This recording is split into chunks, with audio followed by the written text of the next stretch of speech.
इस कहानी में आपको सफलता प्राप्त करने के लिए दो ऐसे गुरु मंत्र मिलेंगे जिसे अगर आप अपने जीवन में अपना लेते हैं तो आपको सफल होने से कोई नहीं रोक पाएगा। तो इस कहानी को आपको बहुत ही ध्यान से सुनना चाहिए। एक साधु घाट के किनारे डेरा डाले हुए धुनी रमाकर दिन भर तपस्या में बैठा रहता था और बीच बीच में ऊंची आवाज में चिल्लाता था कि जो चाहोगे सो पाओगे। उस रास्ते से गुजरने वाले लोग उसे पागल समझकर उनकी बातों को अनसुना करके उस पर हंसते थे।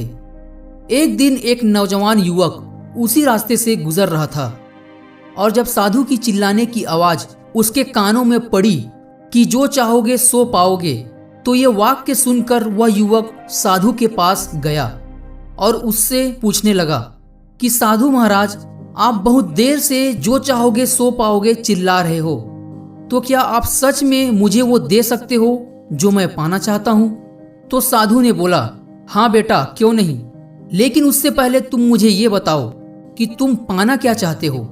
तो उस लड़के ने कहा, साधु महाराज, मैं चाहता हूं कि एक दिन मैं हीरो का एक बहुत बड़ा व्यापारी बनूं, तो क्या आप मेरी इस इच्छा को पूरी कर सकते हो?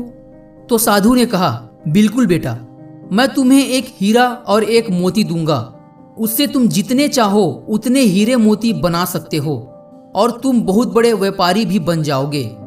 साधु की यह बात सुनकर वह युवक बहुत ज्यादा खुश हो गया। फिर साधु ने उसे अपनी दोनों हथेलियों को आगे बढ़ाने को कहा और युवक ने अपनी दोनों हथेलियां साधु के सामने कर दी।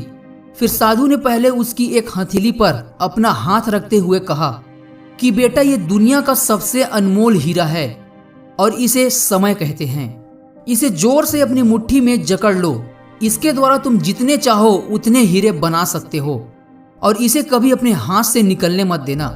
फिर साधु ने अपना दूसरा हाथ उस युवक की दूसरी हथेली पर रखते हुए कहा, बेटा, ये दुनिया का सबसे कीमती मोती है और इसे धैर्य कहते हैं। जब भी किसी काम में समय लगने के बाद भी तुम्हें उसका परिणाम प्राप्त न हो तो इस धैर्य नामक मोती को धारण कर लेना।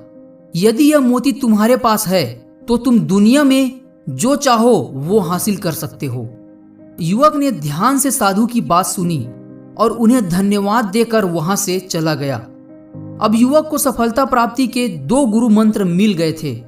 उसने निश्चय किया कि वह कभी अपना समय व्यर्थ नहीं गंवाएगा और सदा धैर्य से काम लेगा। कुछ समय बाद उसने हीरे के एक बहुत बड़े व्यापारी के यहाँ काम करना प्रारंभ किया और कुछ वर्षों तक मन लगाकर पूरे धैर्य के साथ हीरो के व्यापारी के यहाँ काम करता रहा और वहां से व्यवसाय का हर गुण सीखकर अपने समय का सही उपयोग करते हुए और धैर्य को धारण करके एक दिन कड़ी मेहनत से वह युवक हीरो का एक बहुत बड़ा व्यापारी बन गया। तो इस छोटी सी कहानी से हमें यही सीखने को मिलता है कि लक्ष्य प्राप्त करने के लिए हमें हमेशा समय और धैर्य नाम के हीरे मोती को धारण करके रखना चाहिए। अपना समय कभी भी बर्बाद नहीं करना चाहिए और कठिन से कठिन परिस्थितियों में भी अपने धैर्य को नहीं खोना चाहिए। अगर आप अपने आप से ये वादा करते हो कि मैं अपना समय कभी भी फालतू की चीजों में बर्बाद नहीं करूंगा और विपरीत परिस्थितियों में भी धैर्य को नहीं छोड़ूंगा, तो आपको सफल होने से कोई नहीं रोक पाएगा। अगर इस कहानी को सुनने से आपके लाइफ में थोड़ी बहुत भी वैल्यू ऐड हुई हो तो वीडियो को लाइक जरूर करें और चैनल को भी सब्सक्राइब करना ना भूलें।